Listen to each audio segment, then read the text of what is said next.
Hello and welcome back to the final part of Spyro 3 Year of the Dragon, and we are still doing the submarine minigame, and I hate this part! Good. Not this particular part of this part, but this part in general.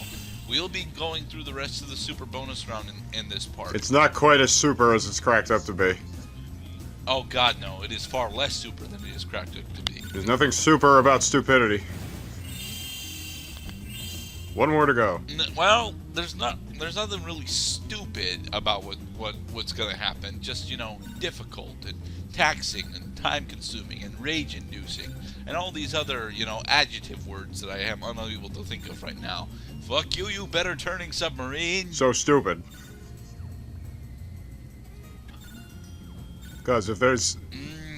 So as I understand it, rage-inducing and tedious and all these adjectives that make people upset, these are stupid things.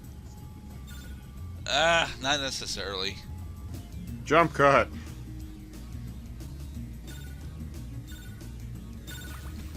Damn it. Oh. Got him. We did it. Drown, you son of a bitch. You evil Rhinoc person, you. Perish. Now, where's the exit? There's the exit. It's hard to live Fuck you, when Hunter. you can't find the door. Alright. And is this the one that I hate the most? So all these doors, all the gem Yup, this is the one that I hate the most. So all these gem requirements on the doors is just the game's way of telling you this is the order in which you have to do the bonus challenges. Okay. Yep. Snow discs. I bet that you could outrace the lot of them. If you win, we get a huge pile of treasure. If you lose, I have to slick down the whole course with my tongue. He does that multiple times. Oh, ready to race? Right on. Just don't lose. We had to wake up and get out of the shoebox at 12 o'clock at night and lick the road clean with our tongues.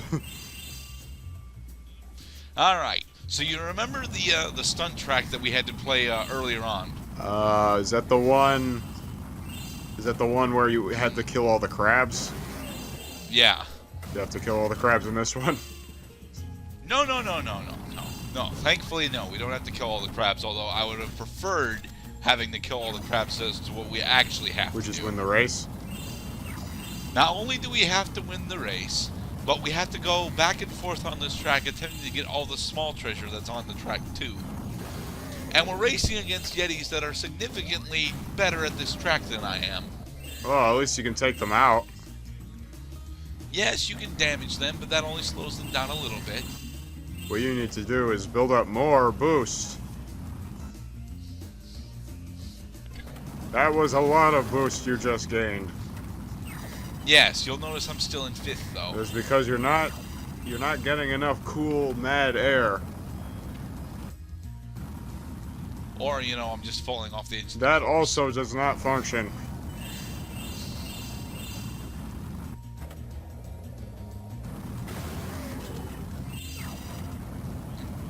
I hate this course. I am terrible at this course, no doubt about it. So a large portion of why I hate this course is because I suck at it. However, this fucking course takes me like almost an hour every time I play this fucking game. This is a really slippery vehicle too. I don't know what path is the best path to take. I don't understand when I'm supposed to be attempting to go for tricks. Collecting all the treasure after the race is a pain, especially because we're still on a time limit afterwards. In this order, the high path is probably the safest. You need to get mad air and flips all the time, and I don't know how to get all the treasure most effectively. But we're on the last lap, and here I am in 4th place, and none of the other Yetis are even close Is to me. there a picture on the bottom of Spyro's board? Yes, it's the lightning bolt. You better not lose. Okay. Oh, good. Hunter got over his frozen tongue really quickly. Yep. That is a picture. He's got like a fucking pinup on the bottom of his board. Yes.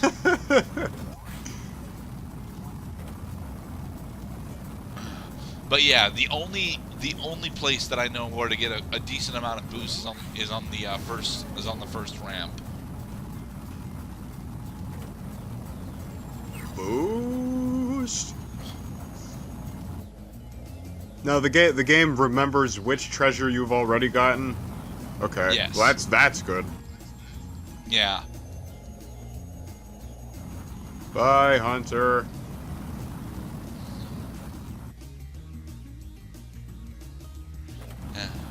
But yeah, on the first ramp, you can get up to about four rolls, and that's really what you want to go for. If you can successfully score 4 rolls, you should be okay. Yeah, because that completely fills your boost meter. Well, not completely, but it fills quite a bit of it. Do you have to cancel the boost in order to do tricks? Yes. Well, you don't technically have to, but my thumbs don't work that way. So. It's like Boost is maintained by pressing the square button, and you need to press and hold the triangle button in order to do tricks. what do you mean human hands can't handle these controls? I can. I have 7 fingers. Yeah, that's not a human hand, Rakthor the N64 How designer. dare you insult my 7-fingered freak hand? I do not insult your 7-fingered freak hand. I insult the fact that you are not human. We 7-fingered people are proud of ourselves.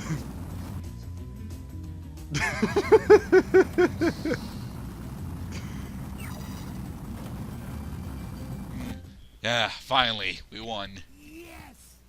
You schooled them like a bunch of frost-bitten, flat-footed, molasses-eating, lead-pants-wearing, cross-eyed glacier trolls riding slabs of plywood with sandpaper on the bottom! I bet he relished being able to say all that with a not frozen tongue. Yes. Mad treasure! Yes, it is satisfying to get all this treasure in one spot, but at the same point, we're not done here. We still have to collect the rest of the treasure on the course. Yeah, it kind of... Oh, well, that too. It also kind of sucks that, like, you already know how much treasure you're about to get, because it's probably going to correspond to the gem requirements on the doors. Not quite. They're not exact. Well, let me guess. You're going to get 20,000 before you're done with this course? No, we're not. We're gonna... The next course that we need is 18.5. Oh, so you're... The last door is 20,000. Gotcha. There's a ruby there. Gotta turn around. Oh, well, that's one way of turning around. Why, yes, Cloud. Yes, Yes. it is. We're making... You're doing a great job, Gerdette.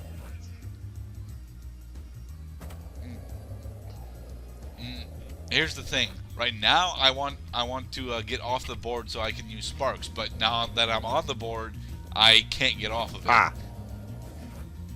I see. Well, and if you crash, the game resets you on the board. Yep, the game resets you on the board. There. So how do you know if you've got all the treasure? I don't. No! I think I was checking Sparks while I was on the board and he wasn't reacting, so I'm guessing I have all the treasure. And there's a good chance that if you are missing any treasure, it's probably in that level. Yep. And here we are, the Superfly Ants. This is the combo power-up from Ricto's Rage. Superfly and Super Fireballs. And more treasure. These do home in. Only slightly though. You don't have to be precise. You do not have to be precise with these fireballs, which is why I'm spamming it. And you have a much longer time limit than you think you have. Yeah, this is it. You will probably have to reset it at least once, but you know it's only one reset as opposed to the 4 that you would need in other areas. So, amid these god-awful challenges that you need to complete in order to get all the treasure, they're basically overpowering you to kind of give this game a great big send-off. Yeah, this challenge in particular I really like. But honestly, this is the last one that we need, isn't it? Because after this, we'll be at the 20K. Yeah. I mean, what's not to like about this? You're flying through the air. You basically have unlimited flight because you got a goddamn long time before you have to recharge, and you have homing meteors. Yeah. And thus Spyro gained inspiration for his next metal album. 5,000 treasure in the super bonus round. That is a great title for an opening track to Spyro's debut album. Followed by Fireballs of Fiery Doom. Alright, here we go.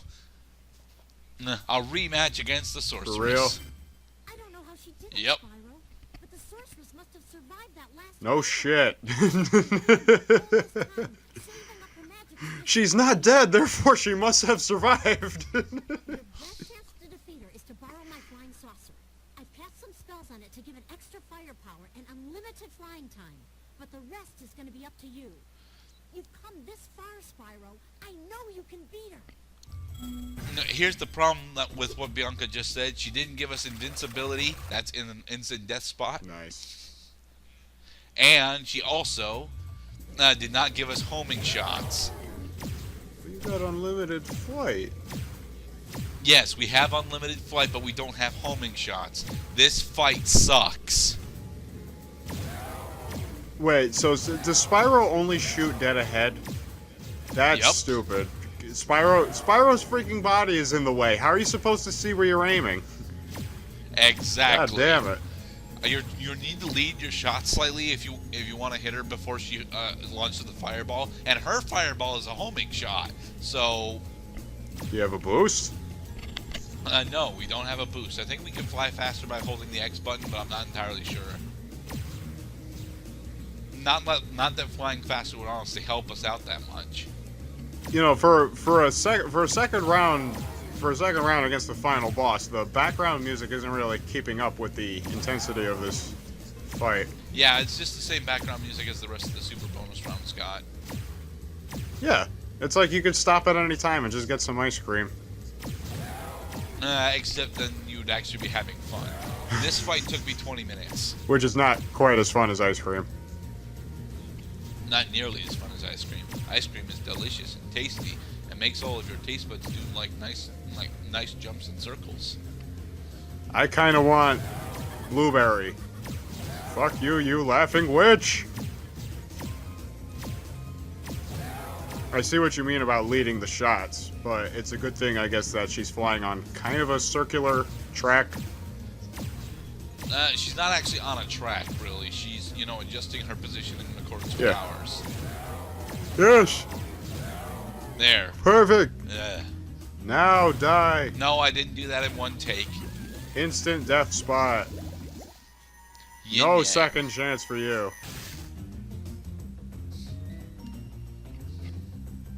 Oh, they're twins. Yep. A male and female twins. The end.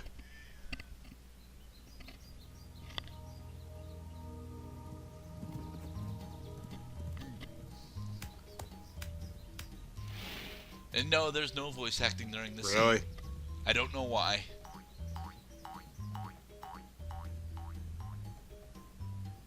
I mean, I guess we can kind of gauge like what they would say. Thank you, Spyro, for saving all of the dragon babies. You're what? Why are they belching at us? Alright, and then it sends us back to Midnight Mountain. Because we still have more treasure to collect. No, we are done. We are most certainly done. But there's one particular thing that I want to show off that goes back to our first hub world. Are we going on a super duper flashback trip? No, we are just going to go grab one particular skill point. Now, in Sunrise Spring, there's a cave, and if you remember, this cave is where one of the earliest dragon eggs was. Getting this skill point is a bit of a bitch, so I want to show it off. Okay, there's bitch part number 1. No, getting into the cave is easy. This flying power-up is how you get this skill point. You have to navigate through this cave damn near perfectly. Well, at least you don't have that. Oh, I see what you're saying. You have to come out of the cave and end up over on the hillside up there. On that cliffside, rather. Yes, it is doable, but you need to know that it's there, or you'll never actually find this. Yeah, because you got to make a hard turn and just to make it. 4, 5, 6, 7, 8, 9. So you could have gotten that at any time. Yes, I could have gotten that at any time. Well, why did you wait until the end of the game? Because I didn't get it. I didn't get it when I was here. Anyway, this has been Spyro 3: Year of the Dragon. Our hero takes a rest. Be safe, everyone. This game is awesome.